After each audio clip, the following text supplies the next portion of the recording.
don't know. I may have to tweak the title a little bit because the title was Between Her Eyes, because it's everything that I've seen, everything that I've lived, everything that I dream about, my life.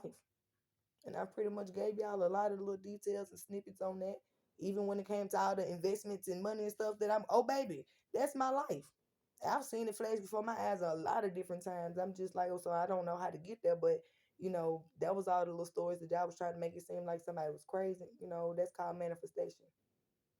And I was giving y'all a front row seat and view of what was gonna happen in my life because I know how to work hard for what I want. Okay. Um, mentally, you can't deal with me mentally. Like I really wanted to cuss right there, but you really just cannot because I know too much. I know too much and I know how to be able to get myself out of any mental abuse or any prison or whatever. I just have to actually go through the emotions. And that was hard for me because most of the time I'd be like, you know what, it don't bother me. And this one time I let y'all know what bothered me and how it affected me. And a lot of stuff that I've been keeping secretly. I ain't finna keep secret no more. And that's even y'all business. Y'all trust me enough to tell me all y'all deepest dark secrets and thought that I wasn't finna. If you gonna lie on my name, why would I not tell the truth on yours? Mr. Hester. Yeah. Now I'm telling you this because it was already said in the videos down below, and I don't want to incriminate my doggone self. But I told you. Now, Mr. Freeman, chime on in, come on in. We was cool. We still live. But you done said a whole bunch of stuff to incriminate yourself, and you have done a lot of things to incriminate yourself as well. So that's you. I really cared a lot more about your life than you did at one point in time. We ain't finna keep on going round and round. I'm just saying I did. And you made your own doggone choices. Matter of fact, you put yourself in this position to be talked about too, because you can't say that I have changed. Didn't I talk about Dallas the same way I'm talking about you? Hmm? And all the stuff that he has done when it comes to me and my kids, I did. Matter of fact, I talked about the stuff that his girlfriend had did too. You know about the situation when it comes to my children, Dason and her son touching on my behind. You was here for all this stuff. You can't make it seem like I just brought it out my doggone tail. You could have actually stepped up and said something. You was here. That's what you're supposed to do. When you know something, you say something. That's what I teach my doggone kids. But you want to act like you don't know nothing just to keep up a facade or whatever. That's not, you don't have to make it seem like you on my team just to be honest, okay?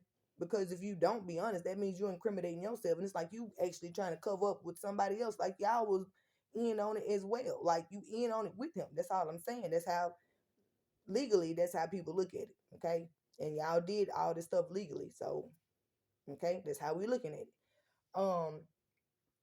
But when it comes to this situation with my dough being kicked in, that shit still bugs the hell out of me because when I text you and I told you about your relatives or whoever it was that kicked in my doggone door, it hurt me to even open up my mouth and say I know you did it, or I know you had parts in it, or whatever the case may be. But I know, right? And that actually triggered something else inside of me because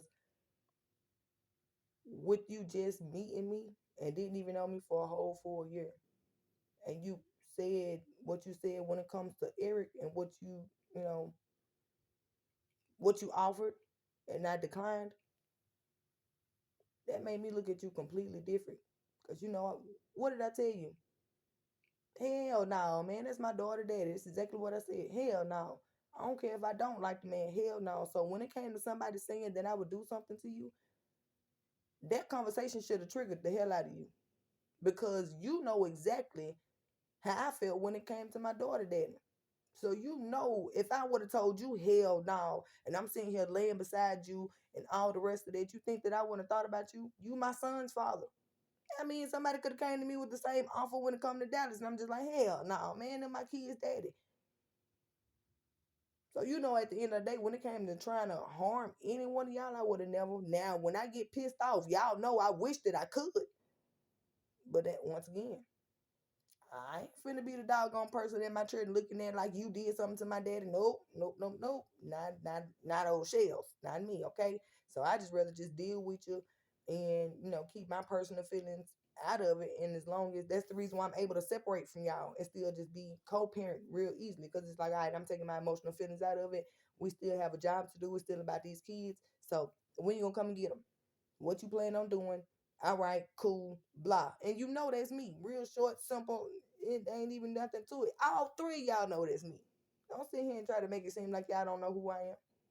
Now, I don't know if y'all just not fond of me no more. Y'all don't like me. What is it? Because at one point in time, every last one of y'all was really, really infatuated with your girl Shells. Really was. Every last one of y'all didn't want to leave, couldn't never go to work, was always up under my doggone tail. Everywhere I go, y'all was there, and y'all tried to make it seem like it was me. Now it was y'all. Trust me, it was y'all, because y'all didn't shoot. Dennis, you remember the time I was getting ready to go out one time and I tried to, and you made a big problem about it, like really did. Hell, Eric, every time I would go to the doggone gas station, I couldn't even put on no clothes and actually go to the gas station. You was sit there like, who I'm trying to impress. Like, I'm just like, me. Um, Mr. Freeman, you did a whole bunch of stuff. And you try to make it seem like you didn't care about me. But that's all right. I'm going to keep it. You ain't got to care about me, sweetheart. You don't. Like, that's you, not me. Uh, but yeah, Judge, that's about it. I wasn't even supposed to be talking to them because anything that I say can and will be held against me in the court of law. You know they try to do that, but that's the reason why I say a lot, because there's a lot of things that they hold their hand up and supposed to be putting swearing under oath, and they be lying a lot, and I don't have a reason to lie. But once again, it's a lot more to it. You got to see relationships of folks. You got to actually see, once again, their motive behind things. And this just me speaking because this is my first time ever going through a situation when it comes to children court and stuff like that. But I don't think it's supposed to be easy. You go in there and this person say this and that person say that, and then it's supposed to be like a boom. Okay, well, these people against this person, so we just gonna. Nah, I don't think it should be like that. No. Yeah, I feel like in whole, people need to sit back and actually listen to the whole doggone story, because you know had Mr. White complained a long time ago when we first separated about getting the kids and all the rest of that, and had he not been okay with the common arrangement that we had for so long, then maybe I would have seen where y'all was coming from. But just putting myself in y'all shoes, because that's what I do a lot, and putting myself in y'all seat, I would have just been sitting there with my hand on my chin, looking a little confused, and be like, so very curious, might I say, because something just wouldn't have sounded too right to me. But that's your job, not my job. I'm just saying that's only if I'm putting myself in your shoes. I would have been asking some more questions, because I really feel like y'all was drilling me a lot, and I'm just like, I think y'all need to be asking the people that came up here begging and asking for doggone, custody of my kids. What was the rush and the urgency? What was really going on? Was the kids not being taken care of? Was they being abused? What was happening to the children? Because that's what we're talking about, the kids. We're not talking about them and how they said they had to get order protections and they scared. Now we're talking about the children in my home. What was going on with my children to the point where they felt like my kids was no longer safe when they've been safe with me this whole time? Now that would have been my question. Okay. Now, Judge, you understand. I study a lot of stuff. I study law as well. You know I had to know my doggone rights and laws and stuff like that to not say nothing when they arrested me, knowing they was doing what they weren't supposed to be doing unlawfully. For them, we know they came to my doggone door and I didn't open the door. I talked through the door. I don't have to open the door. Do you have a reason to be here? You want to talk to me. I don't want to talk to you. I ain't got no reason to talk to you. Thank you for coming by. I'll see you later. All that has been recorded in the videos down below. Trust me. I ain't got no reason to lie to you. That's the reason why I record everything. Okay.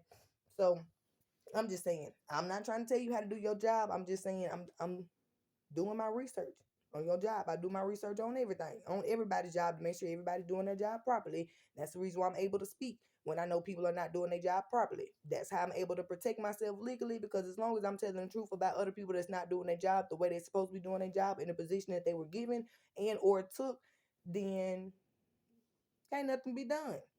But I am gonna leave these people alone, because at this present moment, I just want my kids. Yep, I just want my kids. I want them to be running through my doggone home. I want them to start getting on my doggone nerves. And I want to be stressed out again because I feel like my life is a little bit too laid back at this present moment. Okay. I'm just saying. And I ain't never been, these holidays have been hard without my kids. I have gotten over it. But Christmas, Lord, Judge, if I have to go Christmas without my kids, I'm going to go bonkers. I really am. Even though I don't have nothing to give them, you know, because right now everything is income based and I work my doggone tail off to be able to afford whatever I can afford. Just like that court fee, I got it.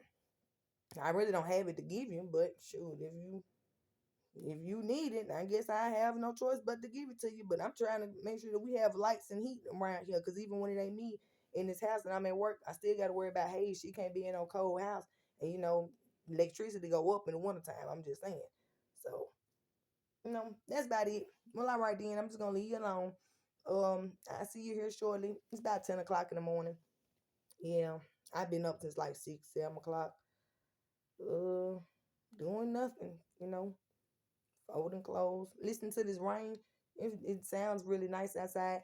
I'm really not knowing what to do because I'm off work today. But I gotta, oh Lord, Judge, that situation when it come to my job, I want to tell you so doggone bad. But just like my family, friends, foes, and everything else in between know about this page.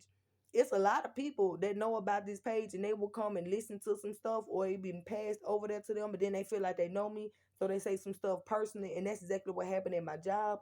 And she shouldn't have been bringing nothing outside into that work environment because that's what got her in trouble for real. And it's a lot more to it, but I've learned to keep some juice, a lot of juice to myself. But once again, shout out to my son, Damien's son. When I say you helped your mama, because children are supposed to be blessings and lessons, and you are a blessing to me.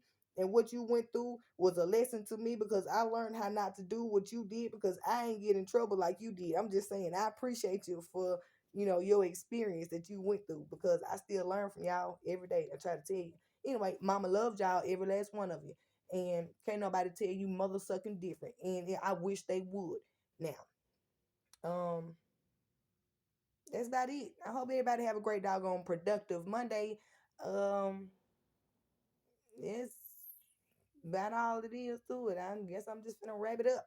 But yeah, this is the audio, or a little short snippets of audio of my book that I've been writing behind the doggone scenes, a documentary on my life. And can't nobody tell me that it's not true. That's the reason why I started recording some things and doing all the rest of that. Can't nobody tell me nothing that I'm putting in this doggone book is false because I'm giving y'all names, situations, and I'm giving you videos of certain things that actually happened. So it was kind of, you know, it helped me out in the end too.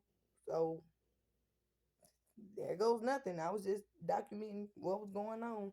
And yeah. All right. Bye, y'all.